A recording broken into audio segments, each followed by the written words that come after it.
दर्शकों को अटल बिहारी शर्मा का प्यार भरा नमस्कार। दर्शकों, आपको बता दें कि एक बार पुनः मैं लोहिया ट्रस्ट के ट्रस्टी राजेश यादव जी के पास में हूं और आज मैं इनसे बात करूंगा लोकसभा 2024 चुनाव को लेकर के कि आखिर इनके दिल दिमाग में क्या चल रहा है और देश की जनता के दिमाग में क्या कुछ चल रहा है और क्या कुछ संदेश देना चाहेंगे देशवासियों को।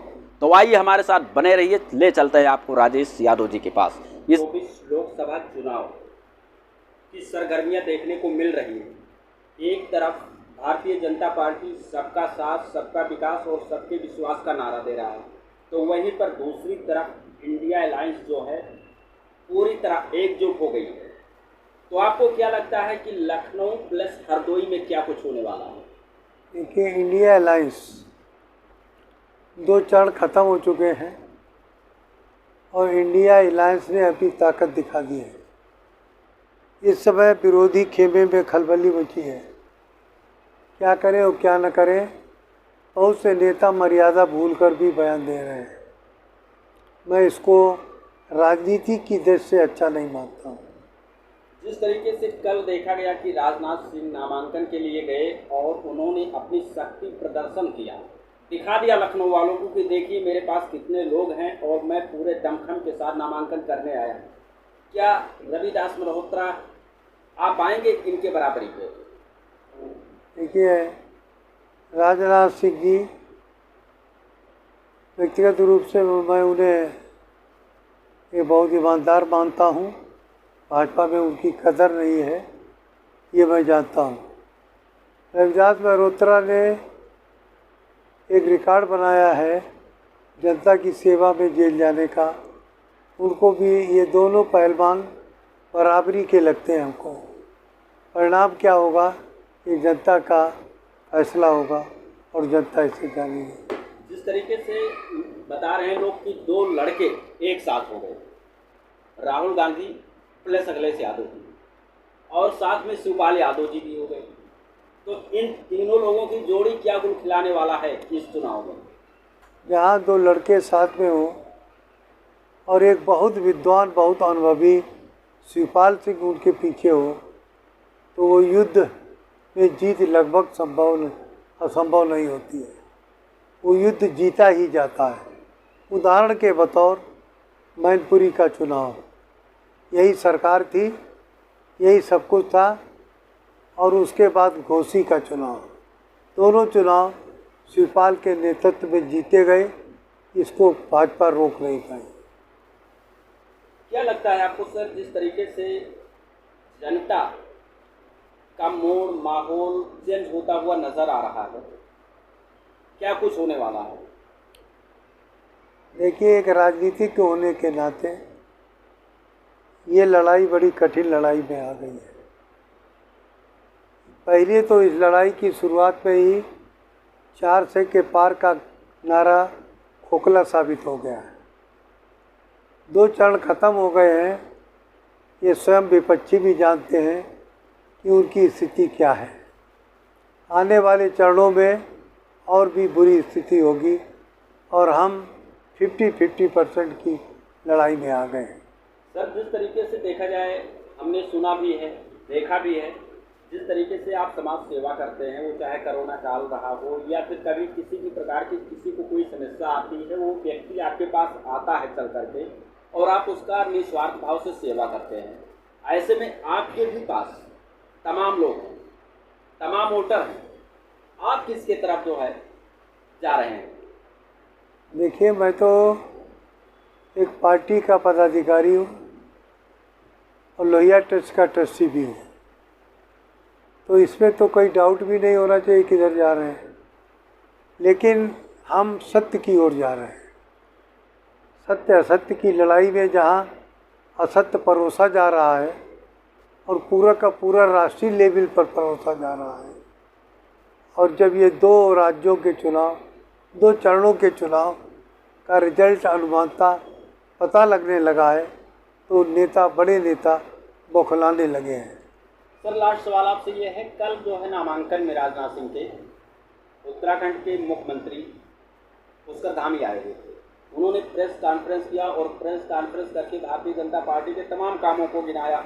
जैसे कहा कि देखिए राम मंदिर बन गया, यूएसी लागू हो गया और ये हो गया, मतलब कई मुद्दाओं को गिना करके उन्होंने प्रेस कॉन्फ्रेंस किया। और बात आई अतिक्रमण को लेकर के, तो उन्होंने कहा कि अतिक्रमण को हमारी सरकार चारों तरफ साफ करेगी, जहाँ भी अतिक्रमण होगा वहाँ पे बुलडोजर चलना ही चलना है। इनके बातों से कितना सहमत है? ये पुष्कर धानी जी के एक रिश्तेदार महाराष्ट्र के गवर्नर भी थे। तो पुष्कर धानी जी एक छोटे प्रदेश के मुख्यमंत्री हैं और उनको जो बताया जाता वही बोलते हैं। पुष्कर धानी जी क्यों भूल गए कि पेट्रोल और डीजल के रेट कितने महंगे हैं, ये सरकार क्यों नहीं रोक पाती है? पुष्कर धानी जी ये क्यों भूल गए कि इंस्पेक्टर दरोगाओं की भर्ती, पुलिस की भर्ती क्यों बार बार फेल हो रही है? पुष्कर धानी क्यों ये भूल गए कि गरीबों को बेवकूफ़ बनाते बनाते अब गरीब स्वयं में भी बेवकूफ़ बन गया है? तो पुष्कर धानी जी को आत्मचिंतन करने की ज़रूरत है, अपने आप में सोचने की ज़रूरत है कि आप उत्तराखंड के ज़रूर हैं। उत्तराखंड के आदमी कभी झूठ नहीं बोलते हैं। आप झूठ ना बोलें लेकिन अतिशयोक्ति भी ना बोलें। आपकी मजबूरी है, आप एक सरकार के मुख्यमंत्री हैं, अपनी पार्टी की बात रखेंगे, लेकिन जनता की बात रखना भी आपका प्रथम कर्तव्य है। मुझे पूरी उम्मीद है पुष्कर जी, आप जिस प्रदेश में जाएंगे अपने प्रदेश से तुलना करते हुए वहाँ की परेशानियों को भी गिनाएंगे। और आपको पता होना चाहिए कि किस तरीके से जो हमारा मोर्चा है, जो हम लोगों को इंडिया का गठबंधन है, किस तरीके से दिनों दिन भागता हुआ चला आ रहा है। और आपका 4 से पार का नारा होता नजर आ रहा है, खोखला नजर आ रहा है। सर, क्या कुछ खास संदेश देना चाहेंगे जितने भी क्षेत्र के जनता हैं, जितने भी वोटर हैं, क्षेत्र के साथ साथ पूरे देशवासियों को क्या संदेश देना चाहेंगे? देखिए, हरियाणा ने, हिमाचल ने, तमाम राज्यों ने अपने सीने पे हाथ रखकर निर्णय ले चुकी है और उत्तर प्रदेश की आधे से ज़्यादा जनता ने ये बता दिया है कि अब मामला आर पार की लड़ाई में बदल जाएगा। आप देखिए कि महाराष्ट्र में किस सलीके से तीनों पार्टियों का गठबंधन हुआ और वो एक मजबूत स्तंभ की तरीके से महाराष्ट्र में खड़े हो गए। अब आपको ही, आपका मेरा मतलब है, जनता को समझना चाहिए कि लड़ाई 50-50 पर है। जनता अगर एक तरफ 2% भी खिसक जाएगी, सरकार उसी की बनेगी। मैं आपके चैनल से बधाई देना चाहता हूँ माननीय अखिलेश यादव को, जिनका डिसीजन मुझे बहुत अच्छा लगा और उन्होंने आखिरी क्षणों में कन्नौज से पर्चा भरकर ये सिद्ध कर दिया कि वो भी प्रधानमंत्री की रेस में सामने आएंगे, क्योंकि नौजवान हैं। और राहुल गांधी और अखिलेश की जोड़ी इस समय हिंदुस्तान में इतना शोर मचा रही है, उस शोर के आगे सत्ता पक्ष की दहाड़ बिल्ली की तरीके से चुपचाप बैठी हुई निसराय देख रही है। ये राहुल और अखिलेश की जोड़ी कोई न कोई नया कारनामा करके दिखाएगी। मैं आपके चैनल के द्वारा आम जनता को इतना ही कहूँगा कि दिल पे हाथ रखकर सोचें और अपने सही मायनों में निर्णय लें। इस निर्णय में हरदोई और कन्नौज को भी जोड़ें और शिवपाल सिंह के क्षेत्र को भी जोड़ें।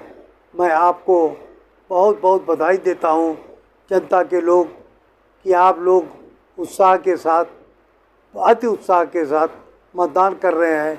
और मुझे पता चल रहा है मीडिया के माध्यम से एक बड़ा तबका जो सो काल अपने आप को किसी पार्टी का भक्त कह रहा है, वो अपने रंगरेलियाँ बना रहा है, गर्मियों की छुट्टियाँ मना रहा है, लेकिन हमारा वोटर पूरी की पूरी तरीके से मतदान केंद्रों पर भीड़ की शक्ल में दिखा रहा है। एक मुद्दा और मेरे पास है, उस पर भी मैं आपसे थोड़ा सा बात करना चाहूँगा और मुद्दा होगा उत्तर प्रदेश का एक जिला है आजमगढ़, जहां पर दिनेश लाल यादव निरहुआ, शायद आपने नाम भी सुना होगा, जानते भी होंगे, और दूसरी तरफ धर्मेंद्र यादव। निरहुआ कह रहा है कि मैं हर हाल में ही बाजी मार के दम लूँगा और यहाँ की जनता मुझे मानती है, मैं इस सीट को निकालूंगा। और दिनेश लाल यादव ने ये भी कहा था कि अगर अखिलेश यादव में दम है तो वो आकर के हमारे सामने लड़ जाएं। यादव वो भी, और आजमगढ़ यादवों का गढ़ है। आजमगढ़ का यादव किसकी तरफ जा रहा है, धर्मेंद्र यादव की तरफ या फिर दिनेश लाल यादव की तरफ? आपको क्या लगता है सर? देखिए, पिछली बार की भूल हो गई थी, कुछ गलतियां हुई थी, उन गलतियों को सुधारने पे इस समय धर्मेंद्र बहुत भारी बहुमत से जीतने जा रहे हैं और निरहुआ जी वहाँ से सीधे वापस जा रहे हैं।